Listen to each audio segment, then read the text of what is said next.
Gontard. Merci Monsieur le Président. Merci Madame la Ministre de cet exposé très précis.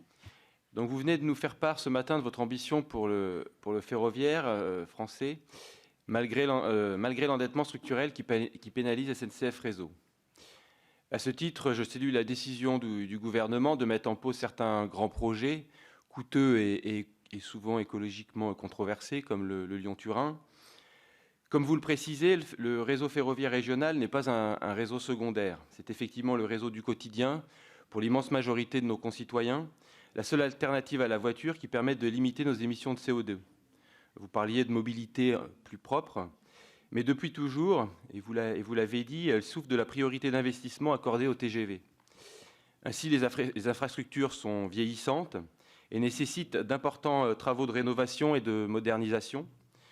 Mais l'enjeu n'est pas uniquement matériel, puisque dans nos territoires ruraux, ce sont les restrictions de personnel qui entraînent une baisse de la qualité de service sur de nombreuses lignes, conduisant parfois à une diminution de leur fréquentation, une baisse de leur rentabilité et à leur fermeture progressive.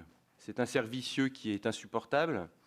Il est pourtant indispensable de renforcer le réseau ferré régional pour augmenter tant le transport de voyageurs que celui des marchandises, et ainsi désengorger nos routes et nos agglomérations.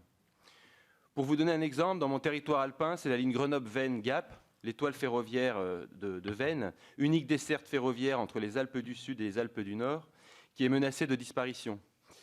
Les investissements promis n'arrivent pas, les gares ferment les unes après les autres, les retards se multiplient. Et pourtant, le nombre de voyageurs reste en augmentation, tant cette ligne est essentielle pour la vitalité de nos territoires montagneux enclavés. La mobilisation massive des citoyens et des élus locaux est là pour en témoigner. Il y avait encore une mobilisation hier à Grenoble. Ainsi, Madame la Ministre, même si les assises de la mobilité sont encore en cours, pourriez-vous nous préciser les intentions premières du gouvernement pour